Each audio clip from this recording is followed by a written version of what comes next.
Welcome back, readers. We're going to read chapters 59 and 60 together of Flora and Ulysses. Chapter 59, Destination Unknown. Tootie was driving, if that's what you wanted to call it. She didn't have her hands at 10 o'clock and 2. She didn't have a hand at any o'clock. Basically, Tootie drove with one finger on the wheel. Flora's father would have been appalled. They were at the front seat, all four of them, Tootie, Mary Ann, Flora, and William Spiver. They were speeding down the road. It was alarming and exhilarating to be going so fast. "So your plan is to effect an exchange?" said William Spiver. "The lamp for the squirrel?" "Yes," said Flora. "But please correct me if I'm wrong. We have no idea where the squirrel and your mother are." Flora hated the phrase, "correct me if I'm wrong." In her experience, people only said it when they knew they were right. "Ulysses!" Tootie shouted out the window. "Ulysses!" Flora could see her squirrel's name, Ulysses, flying out of the car into the night. A single, beautiful world that was immediately swallowed up by the wind and the darkness. Her heart clenched. Why hadn't she told the squirrel she loved him? And here they are, all in the car. We've got Tootie, Mary Ann the lamp, Flora, and William Spiver. "I hate to be the voice of reason," said William Spiver. "Don't be then," said Flora. "But here we are, speeding down the road.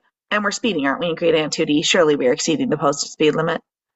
"I don't see a posted speed limit," said Tootie. She hollered Ulysses' name again. "In any case," said William Spiver, "it seems that we are going extremely fast. And we are speeding where, exactly? We don't know. We are en route to an unknown destination, calling the name of a missing squirrel all the while. It doesn't seem one bit rational." "Well, what's your idea?" said Flora. "What's your plan?" "We should try to think where your mother would have taken him. We should be logical, methodical, and scientific." "Ulysses!" shouted Tootie. "Ulysses!" screamed Flora. "Saying his name won't make him appear," said William Spiver. But saying William Spiver's name over and over had made him appear. This, Flora knew from Terrible Things Can Happen to You, was magical thinking or mental causation. According to Terrible Things, it was a dangerous way to think.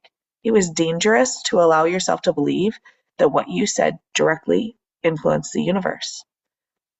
But sometimes it did, didn't it? Do not hope, Flora thought. But she couldn't help it. She did hope. She was hoping. She had been hoping all along. "Ulysses!" she shouted. The car slowed down. "What now?" said William Spiver. "Have we spotted something squirrel-related?" Tootie used a single finger to steer the car to the side of the road. "Let me guess," said William Spiver as they coasted to a stop. "We have run out of gas." "We have run out of gas," said Tootie. "Oh, the symbolism," said William Spiver. Why, Flora wondered, had she ever thought that William Spiver would be able to help her? Why had she ever thought of him as her safe port in the storm? Was it because he held her stupid hand in a stupid dream? Or was it because he never shut up, so she couldn't give up the idea that he might actually say something at some point that was meaningful and helpful? Talk about magical thinking. "Where are we?" Flora said to Tootie. "I am not entirely certain," said Tootie. "Great," said William Spiver. "We are lost. Not that we knew where we were going to begin with." "We'll have to walk," said Tootie. "Obviously," said William Spiver, "but walk where?" Chapter 60 is called He Was Ulysses. They were in the woods. He could tell by the smell of pine resin in the trees and the sound of pine needles crunching underfoot. Also, there was a powerful, extremely pervasive scent of raccoon. Raccoons own the night, and raccoons were truly terrifying creatures, more brutal even than cats. In my family, we call them trash pandas. "This will do," said Flora's mother. She stopped. She put the sack on the ground.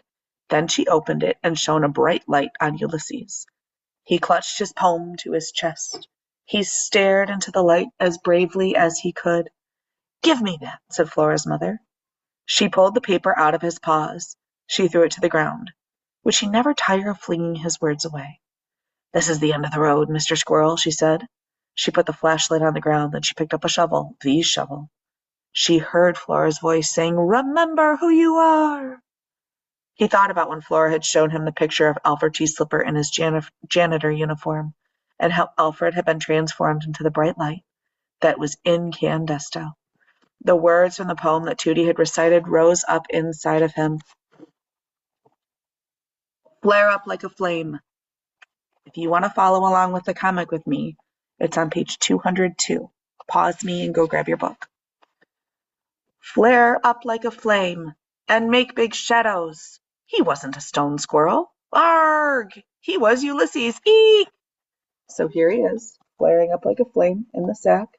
He's popping out. Mom doesn't know what to do. They're wrestling for the shovel. There he goes. Oh, and there he really goes. He's got the shovel and he's flying. Oh, and then he keeps going, flying and flying and flying. And there he is. Oh, the spotlight's on him. He's over the moon. And that is where we end, my friends.